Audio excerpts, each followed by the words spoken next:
go. There we go.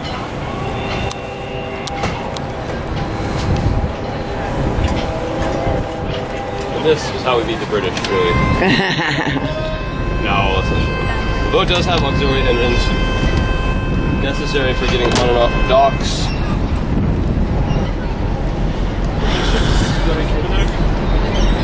Take in 3!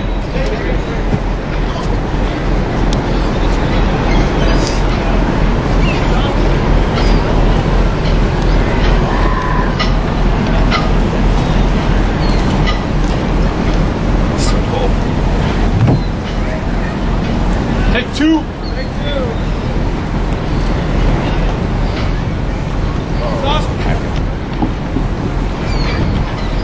Yeah, see, he's seeing the same thing there.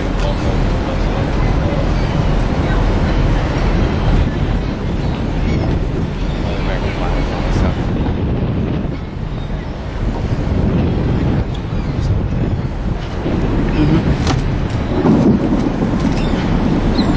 Take in 1!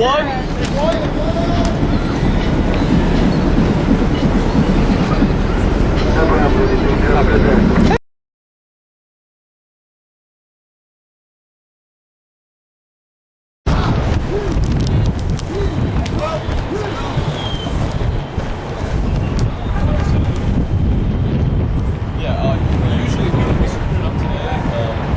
We only have a sheet called binder of the souvenir batches.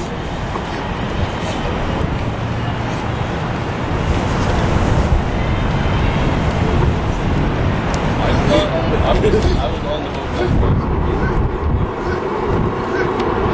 On the start. Yeah.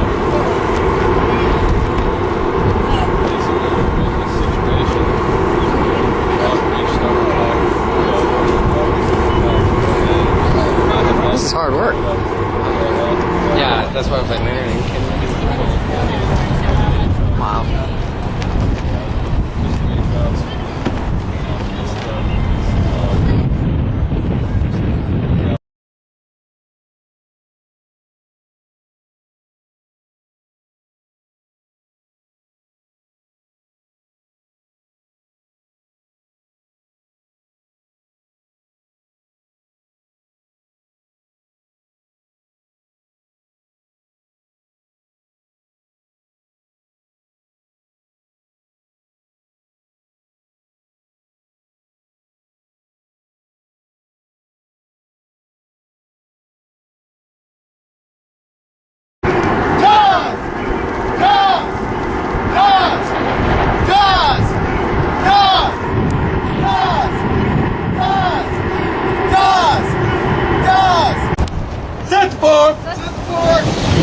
Wow! Woo!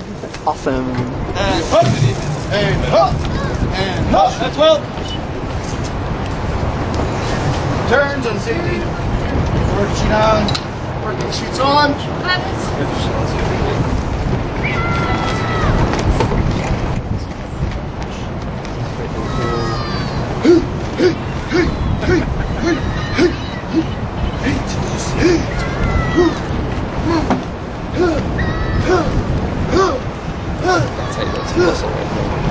Big one! I do big heat! I do big heat! I do big heat! I do big heat! Well, Staysail is able. staysail is able. Turns! Bar watch! To the staysail! Starter watch! Clear the deck! Go watch!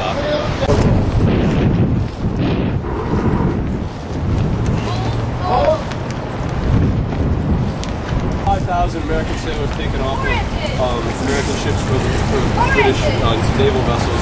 So probably body was the most area if you were involved in shipping.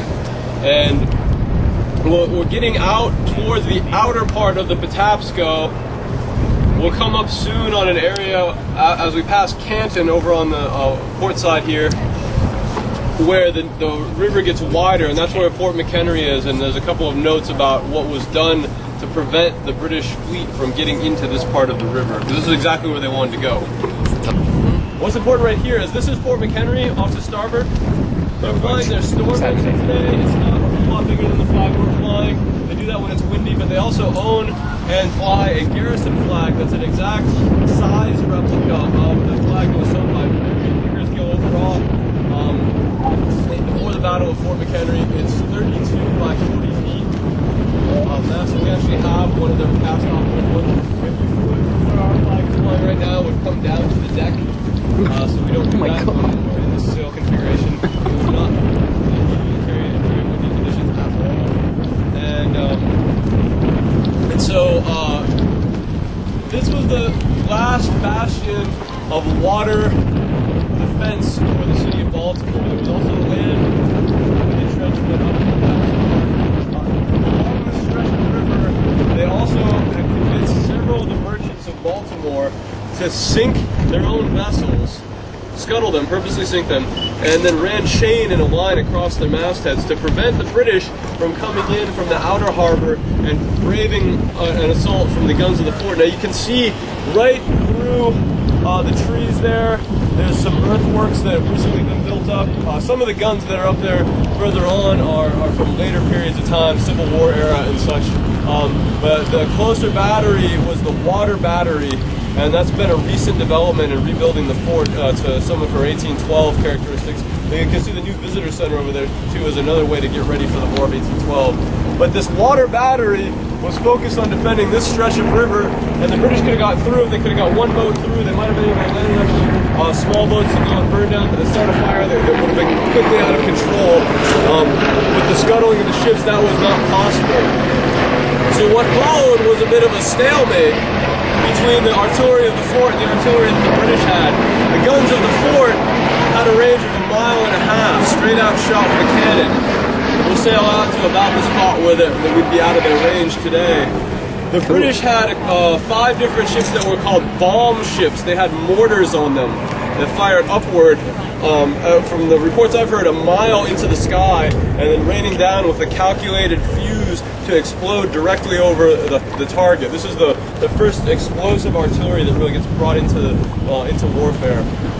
And the mortars had a range of 2 miles maximum. So the British fleet's hanging at 1.75 miles.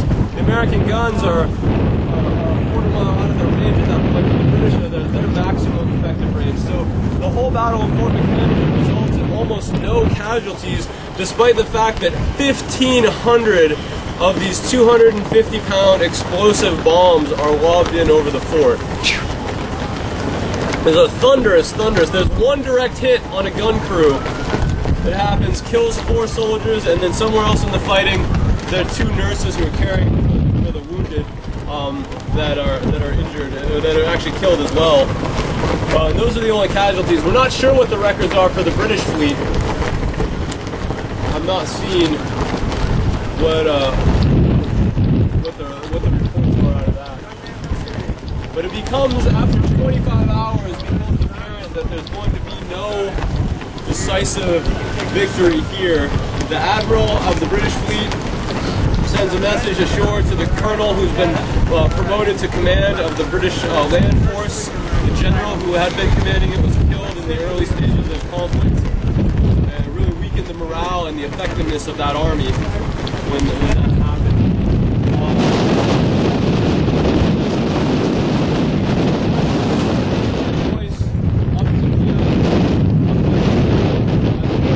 They're going to continue the attempt to get into Baltimore. The colonel said, no, I don't think it's worthwhile. There were only 5,000 troops in the British land force, and there were about 25 to 40,000 citizens of Maryland and militia and regular army soldiers, U.S. Marines, that were already dug in. So it would have been a very, very hard thing to try and take over. Their only hope was that the Navy could help them. It's really been cleared as radiation-free. But what you're looking at for the purposes of your documentary here is the first attempt, and only attempt, at civilian nuclear power in a merchant ship, and it was a little bit of a misguided attempt because she's essentially half cargo ship, half cruise ship, and just like the hybrid bicycle that combines sort of the worst of both worlds. Got all the clunky cargo gear to get in the way of being a cruise ship, but you don't have enough space for the cargo to make money without the passengers being on board. It's not a great trade-off. And so that's dating all the way back to, I think, the late 50s is when she was launched. The state of the art back then, she was in Charleston as a museum for a little while, then the radiation problem was made a public thing, and they closed it down. Now she's come up here. God, we're all the way out in the Canton docks right now. Yeah. Yeah, we're actually past, we're getting close to Dundalk. Once you get past this last cargo, Yeah. we're essentially in Dundalk.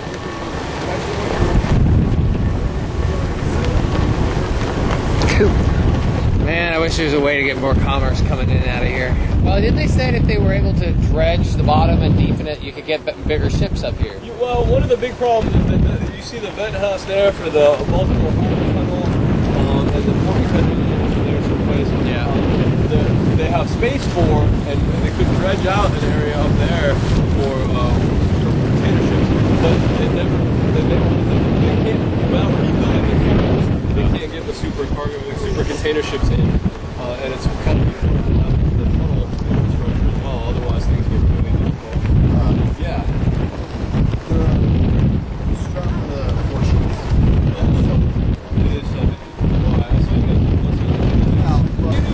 Now towards the maximum range of the guns of the fort. Oh, wow. So in a big semicircle out beyond us here is where the British fleet would have been at anchor for most of the battle. They obviously can't just sail around in circles in this tight little space, so they came in and anchored. And for the bomb ships that they actually had to set anchors of 2 of them, bow and stern, to keep them stable in order to direct the range of it. They were very weird looking ships. Had one mast very, very far back.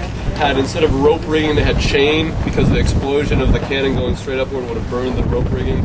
And they had extremely high freeboard. You can see the freeboard is the distance literally of board being free of the water. On ours, our minimum is 4 feet amidships. If we were a bomb ship, we'd have to have 6 feet because the recoil of the mortar going off actually sunk the boat into the water by 2 feet. Wow. So from here, they were lobbing shells into the fort. And you can imagine what sort of accuracy that had. That's why 1,500 of them were fired, and there was only 1 direct hit. goodness. Actually, I take that back. There were 2 direct hits. One that killed 4 people from a cannon crew, and the other one was a direct hit on the powder magazine of the red fort. light and the green light. Hundreds of tons. I think 250,000 tons of gunpowder in this magazine. oh my God. The bomb that hit it was a dud. Because that would have been the end. Yeah. The fort would have exploded. There would have been little left to it, and there would have been few people around to man the guns. And even if there were, they wouldn't have had much in the way of ammunition to do it with. So the fleet could have got in and then started taking apart the scuttled ships with the chain rigging. Quite a bit, actually. This is a very big galley, considering. Underneath all of these benches, there's categorized bins for all my dry goods and canned goods. I have a full pantry there. It's kind of a mess. And then all of you look down at the sole here. There's all these hatches. These are all okay. buildings. Like a store of mine. Oh, cool. Tots. All sorts of stuff. That's the forecastle up there. That's also kind of a mess, but that's where the crew sleeps. 7 of the crew, all the deckhands. How many can you? The bosun and myself. There are 7 bunks. Holy crap. The bunks are big enough for 2 people to fit comfortably, but they're a little bit about the size of a twin bed. They fit the hull. Right. And then we have guest crew as well during the season. When we go out, they'll come with us on transits. And DVDs. Yeah, we have a big flat screen that we put on the galley counter. This is the nicest of the guest crew cabins here. They're all 2 bunks with a dry sink and a very private door. A lot more privacy than the deckhands get. Right. Listen to that. That is crazy. Do that again. That's how tight we get it. That's awesome.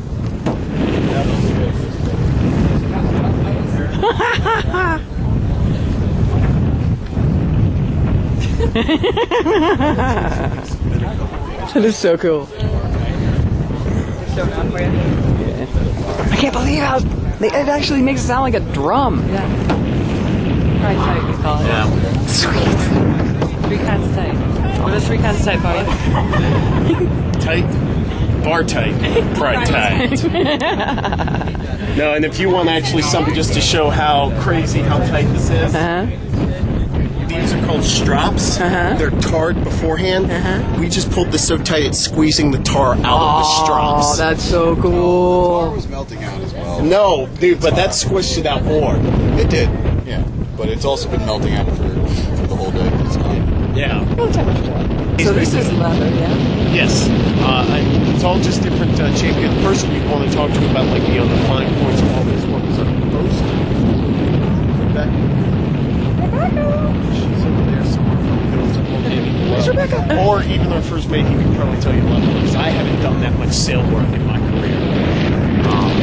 I've been unfortunate and fortunate, depending on how you look at it. So every place it comes out, there's leather. That's all just chafe gear, essentially. Yeah. And that's the reason why you've got those wooden boards there as well, to protect the ships. Yep. Nice wood. Oh, yeah. Protect the varnish work. And it's all just... Oh, cool. What's this? These are gunning tools. Actually, this is one area that I do know something about. Right. What you have here is you have the three basic tools that a gunner would have. You have a rammer, a swab, and a... Sea-Watch, stay sold! Sea-Watch, stay sold!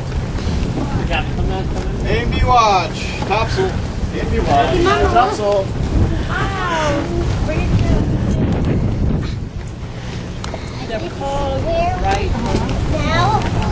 The forward end of that cabin has to be a little bit of a dam. We're going to slide back. He's part monkey.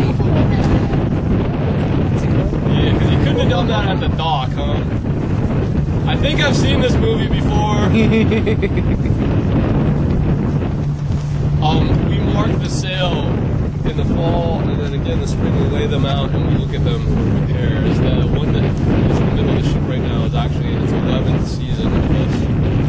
And then one of the three longest lived ones. We have another one that's been about 10 years, and then the one up top on the main, which doesn't get used anywhere near as much, has been in all the ships since the age of back in the late 90s. So we do our own repair, and we mark them with leaf tape and sometimes we forget to tape the tape on. If you fall now, I am going to be very unhappy.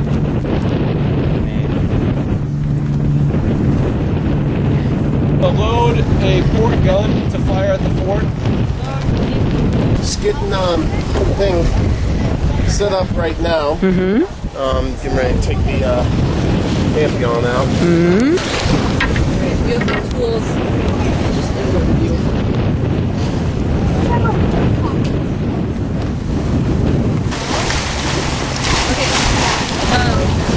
Little furry animal. This to make sure we have no excess debris Oh. in there, because otherwise the charge. Did you feel anything in there? No, nothing. You'd think there'd be quite a bit of recoil. Oh, well, not so much with the gun of this size, even with the live charge, but with the ones that you would see on Constellation, absolutely.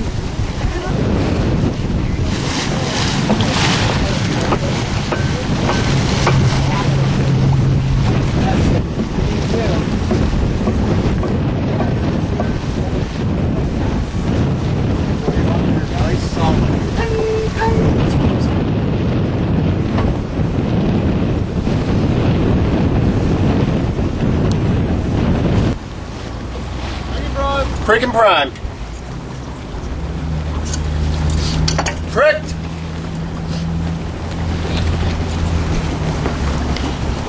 You ready? You ready? Prime. Oh, look at that. Ready to fire. This is going to be loud. We encourage you to cover your ears. If you want to take a picture, be forewarned. It's going to be a loud picture. Fire! Fire.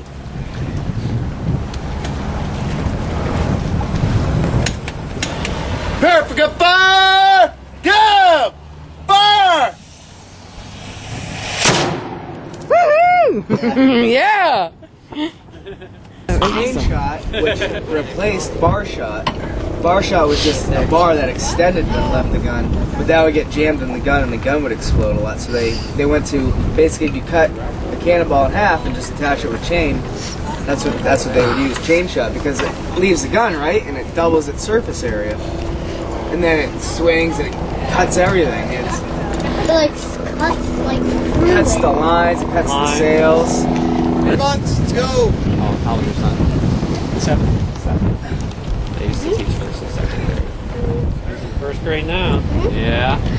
And I'm going to be in second. Going to be in second now. What's your best subject? What do you like the most? Next. Well, the gas bag? Great.